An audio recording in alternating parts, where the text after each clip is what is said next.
વધુ એક યુવાનની હત્યા થઈ અને વચ્ચે આવ્યો ધર્મ, જેના કારણે રોષ ફેલાયો અને ભડકે બળ્યું ધંધુકા.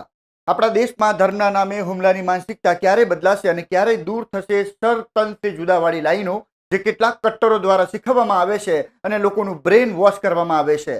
આ વિડીયોમાં વાત કરવી છે કે કિશન ભરવાડ સાથે એ વખતે શું થયું હતું અને હવે ધર્મેશ ગમારા સાથે શું થયું. નમસ્કાર, આપની સાથે હું સદ્દામ, આપ જોઈ રહ્યા છો યોર ન્યૂઝ. આજથી 4 વર્ષ પહેલા ધંધુકામાં 25 જાન્યુઆરી 2022ના રોજ કિશન ભરવાડની હત્યા થઈ હતી.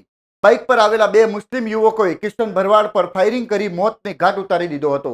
જે બાદ આ હત્યાકાંડને પગલે હાલની સ્થિતિની જેમ જ ધંધુકામાં રમખાણો ફાટી નીકળ્યા હતા અને હત્યાકાંડના પડઘા માત્ર ગુજરાત રાજ્યમાં જ નહીં, આખા દેશમાં પડ્યા હતા. મુદ્દાની વાત પર આવીએ ને તો એ વખતે કિશન ભરવાડ અને અન્ય લોકોએ પોસ્ટ મૂકી હતી જેમાં શ્રદ્ધા હતી એ ભગવાનને મોટા કહી રહ્યા હતા. હવે આમાં કોઈની અસહમતિ હોઈ શકે તો વિરોધ કરે, પણ એ અસહમતિમાં કોઈની હત્યા કરી નાખવી કેટલું યોગ્ય છે? કિશન ભરવાડની હત્યા થઈ એ બાદ શું થયું એ જાણવું ખૂબ જરૂરી છે.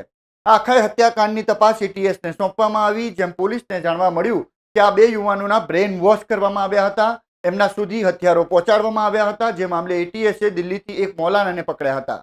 મુંબઈના એક મૌલાનાનું નામ આવ્યું હતું. ઘણા ન્યૂઝ આર્ટિકલમાં આવ્યું હતું કે મૌલાનાને દિલ્હીથી અમદાવાદ લાવવામાં આવી રહ્યો હતો, ત્યારે તેણે કહ્યું હતું કે ગુસ્તાખી રસૂલ કી એક ही સજા સર સે જુદા. તેણે કહ્યું કે જો કોઈ આવું કરશે તો અમે તેને મારી નાખીશું. હવે સવાલ એ છે કે શું કોઈ ધર્મ ગ્રંથોમાં લખ્યું છે કે તમે કોઈને પણ મારી નાખો? મેં પણ ઘણા ધર્મ ગ્રંથો વાંચ્યા છે. એ તો શાંતિ શીખવે છે. કીડી મરી જાય તો એ પણ ગુનો લાગે એવું આપણા બધાના ધર્મ ગ્રંથો શીખવાડે છે. આવા મૌલાના હોય કે કોઈ પણ ધર્મગુરુ હિંસા શીખવાડે એ ક્યારેય ગુરુ હોય જ ના શકે. કુરાનની નાની આયત છે કે બિગેરી નફસીન અવ ફસાદિન ફિલ અરજ, એટલે કે કોઈ એક નિર્દોષ વ્યક્તિને મરે છે તો આખા સમગ્ર માનવ જાતને મારવા બરાબર છે અને સૌથી મોટો ગુનો છે.